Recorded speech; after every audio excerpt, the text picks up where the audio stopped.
tema de hoje, liberdade, democracia e justiça em 2021. É possível, em 2021, abordarmos estes três temas, estas três pedras basilares da nossa vida em sociedade, conseguindo fugir a uma lógica de primado da segurança sobre todos os outros valores que eu acabei de anunciar?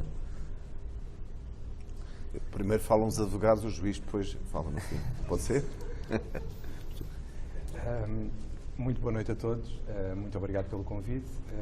Eu penso que, relativamente ao período em que vivemos, e mais do que o primado da segurança, eu diria o primado da imagem. Eu costumo falar com os meus amigos sobre algo que me fazia alguma impressão quando estudei filosofia, que era a alegoria da caverna de Platão.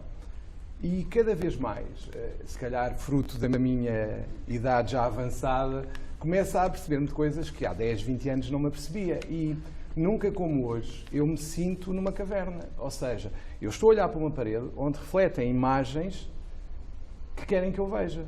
Para ver além das imagens não é fácil.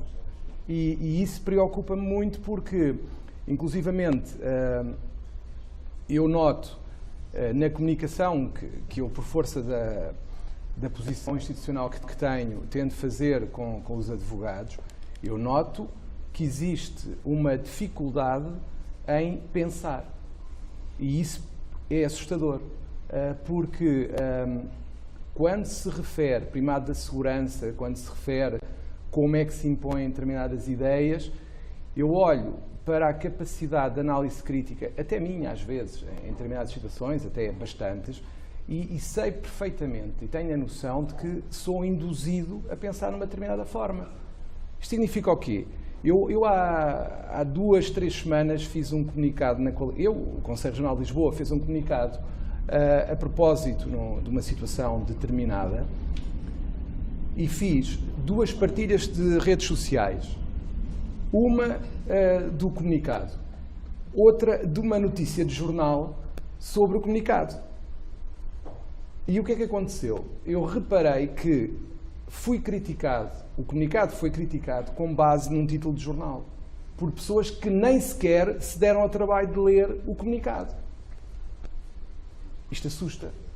Assusta porque dá a ideia que as pessoas vão atrás, penso que é as leads dos jornalistas, aquelas parangonas, e não vão ter o cuidado de verificar o que é que está por trás. Vamos lá ver. Eu acho que o que se devia fazer ainda para mais a maior parte das pessoas até eram advogados os que me criticaram, ok, está aqui o título, vamos ler a base do título.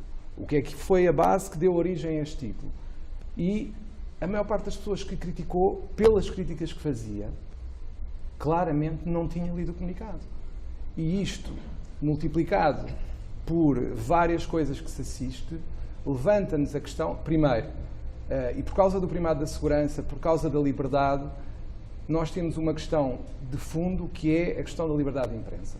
Primeiro, o jornalismo está como está, com redações reduzidas ao máximo, com trabalhos que são feitos decalcados de uma base. Se formos ver, aliás, houve uma vez que também no Conselho Regional, naturalmente, eu tenho uma notícia por uma ação em matéria de procuradoria ilícita que nós tivemos, que foi replicada quase ipsis verbis em vários meios de comunicação. Não houve nenhum que fizesse investigação autónoma. Isto é assustador, porque, no fundo, temos muitos títulos, mas a ideia é tão redutora que se calhar podíamos ter só um. E quando podíamos ter só um, onde é que está a pluralidade e a liberdade de informação, a liberdade de imprensa, que no fundo acaba por condicionar a pergunta que me fez e a resposta que eu lhe poderia dar. Porque eu tenho mesmo muitas dúvidas sobre isto, porque das duas uma, e nós sabemos qual é a lógica que está por trás da imprensa, que é uma lógica de, no fundo, ganhar dinheiro, e se não se ganha dinheiro reduz a redação. Felizmente parece que agora vamos ter um projeto que eu tenho muita esperança, que é a CNN Portugal, esperemos que tenha e o que me dizem é que vai ter um corpo de jornalistas relativamente alargado que pelo menos investiguem, e isso poderá dar-nos alguma margem, pelo menos relativamente ao que temos atualmente. Mas o que me preocupa mesmo é olhar para a forma como as notícias são abordadas e perceber que, mesmo nos jornalistas que supostamente deviam escrever essas notícias, nada é feito de forma crítica. E, portanto, caímos no dilema que é, ou deixamos o mercado funcionar livremente e o que acontece é os títulos ou desaparecem ou reduzem-se as redações a um mero cenário sem jornalistas, ou então o governo subsidia a imprensa e depois podemos ter aquela questão como houve há uns tempos em que houve um subsídio e depois se disse que os meios deixaram de ser livres porque receberam um subsídio do governo. E acho que era 15 milhões ou uma coisa deste género. E depois temos outra questão que é até que ponto é que nós e como é que nós vamos assegurar a pluralidade na imprensa, que para mim é fundamental até para combater um pouco o que se passa, para combater o que se passa nas redes sociais, em que, perdoem-me, qualquer ignorante chega lá, escreve a maior alarvidade sem qualquer fundamento e tem não sei quantas partilhas e toda a gente acha que aquilo é verdade. E a única forma que nós temos é ter um jornalismo credível e sério. Como é que se vai ter um jornalismo credível e sério sem ser estatal? Porque a lógica de mercado vai partir o jornalismo, vai destruir o jornalismo.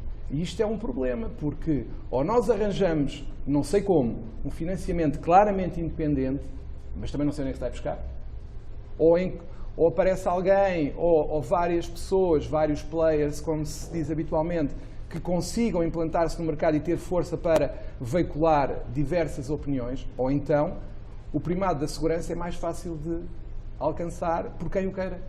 Por quem o queira. E isto parece-me que a liberdade de pensamento sempre foi a pedra de toque da liberdade em geral e das outras liberdades. Porquê? Porque quanto mais livre for o meu pensamento, seguramente mais livre será a sociedade. Se eu pensar como pensa o meu vizinho, ou porque disse X e eu também digo o mesmo, sem sequer raciocinar, a liberdade é aparente. É aparente.